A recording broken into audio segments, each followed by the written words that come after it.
حي على الفلاح.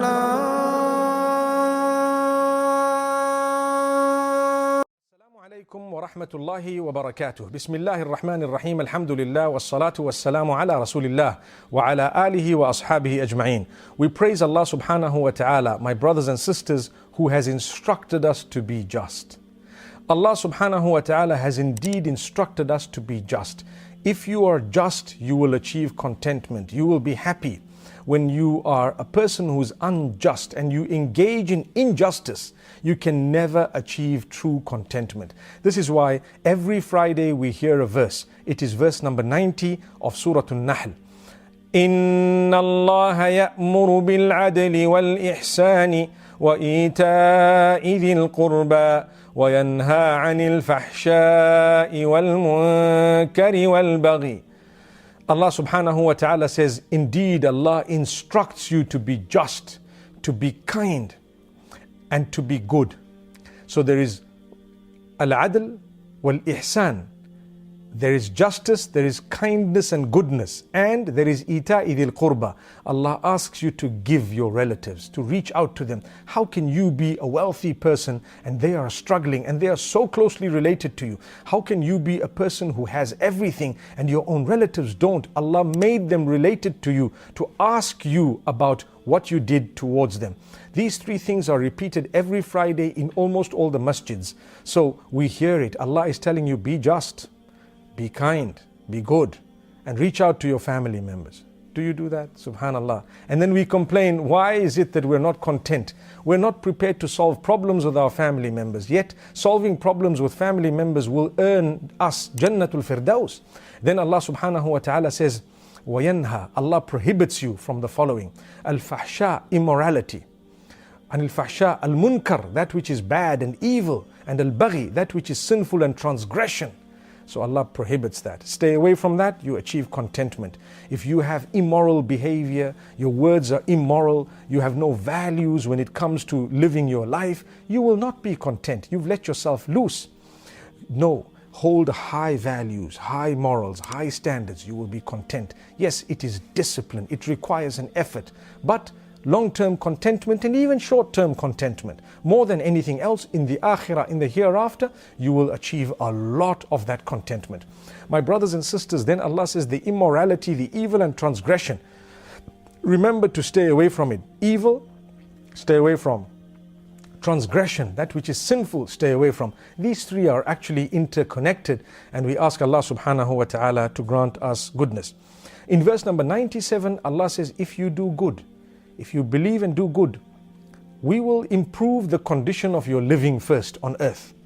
And thereafter we will grant you paradise. So when you do good and you believe in Allah, remember Allah will grant you the best of both worlds. Listen to what Allah subhanahu wa ta'ala says. من عمل صالحا من ذكر أو أنثى وهو مؤمن فلنحيينه حياة طيبة. Whosoever believes in Allah from male or female and does good deeds, Allah will grant them a life that is tayyibah, that is good, that is pure. Allah will grant them that contentment that they are searching for, a pure life, a happy life. Why? Because you've believed in Allah and you're doing good deeds. You must do the good deeds. And this is why the Mufassirin have always said, be conscious of your link with your Maker and be conscious of the way you treat the rest of the creatures of the same Maker. The common factor is, He is the Maker of all of us. May Allah subhanahu wa ta'ala help us to reach out to one another. Ameen. So Allah subhanahu wa ta'ala gives us that guarantee. Then He says to us something interesting in verse number 125 of Surah An-Nahl. When we are calling out towards His path, when we are calling people towards His path, towards goodness, be they Muslim, be they non-Muslim, be they Jewish or Christian or any other faith, we need to understand we are actually ambassadors of Allah. We need to behave in a way that is befitting. We need to speak in a way that we recognize the person we are speaking to is a creature of the same Allah. Allah created them as a test, not just for them, but for us as well. If you're going to speak to them disrespectfully, you've insulted Allah. No matter who they are, They are the creatures of Allah. They deserve your respect when you are speaking to them. Remember that. So when you're calling people towards Allah, you call them with utmost respect. Not just respect, but with wisdom, with tact, with the best of words, with the most beautiful of arguments. So we don't insult them, we don't curse them, we don't swear them, we don't abuse them, we don't hurt them, but rather we reach out to them with total respect in a beautiful way. And this is why Allah subhanahu wa ta'ala addresses us and He says, ادع إلى سبيل ربك بالحكمة والموعظة الحسنة وجادلهم بالتي هي أحسن. Allah says, call out to the path of Allah. Call to the path of Allah subhanahu wa ta'ala. بالحكمة, with great wisdom. والموعظة الحسنة, and the best way of speaking. Choose the best way of conveying the message. You will be such a content person because you'll be happy. If Allah uses you to guide one person, it's better for you than the most expensive of the camels or the conveyance on earth. Better for you than that. One narration says it's better for you than the whole world and whatever it holds.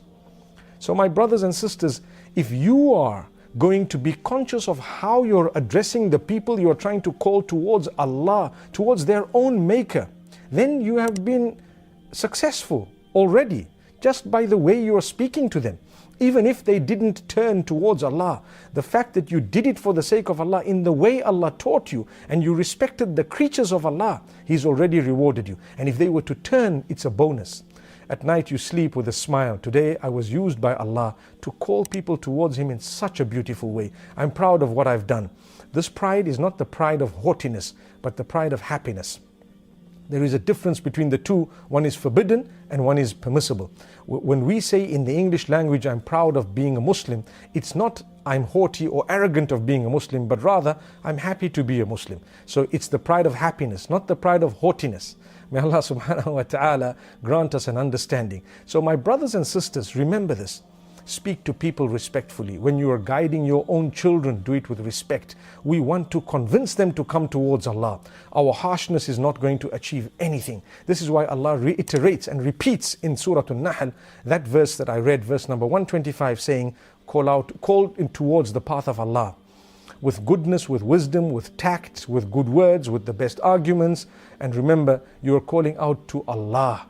So be more careful in that regard.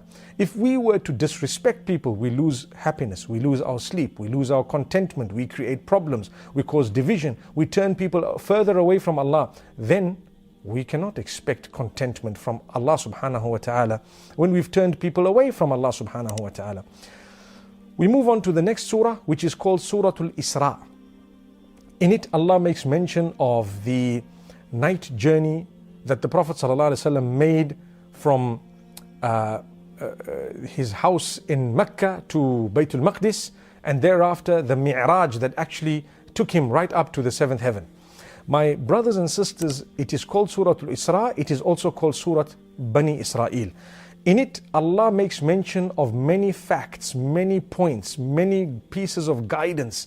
One of them is where Allah describes the Quran, verse number 9. Allah says, إن هذا القرآن يهدي للتي هي أقوم ويبشر المؤمنين الذين يعملون الصالحات أن لهم أجرا كبيرا. Allah says, indeed this Quran guides to the best of paths, the straightest path, and it gives good news to the believers, those who are conscious of Allah subhanahu wa ta'ala, that for them will be a great reward. So this Quran is a guide. Do you take it as a guide? If you do, good news to you. Do you give it its importance? If you do, good news to you. In the month of the Quran, how much of the Quran have you learnt? How much time do you spend with the Quran on a daily basis? It is the manual that Allah sent you and I, the manuscript through which you will achieve the success of this world and the next. It will lead you to the sunnah of Muhammad sallallahu alayhi wasallam. You will follow the hadith, the blessed path of the Prophet, peace be upon him, and you will be able to walk through a path that will lead straight to Jannatul Firdaus. May Allah grant us contentment in this world, and may Allah grant us paradise in the hereafter. Ameen. Thereafter, verse number 18, Allah subhanahu wa ta'ala speaks about those who want only this world and they have forgotten about the hereafter. If you'd like contentment, don't concentrate all your efforts on this world alone. My salary, my job, my money, my house, my car, my clothes, my perfumes, etc., etc. What about my akhirah? What about my hereafter? What about my paradise? My prayer, my consciousness of Allah, reaching out to others, earning the Jannah, etc., etc. What about all of that?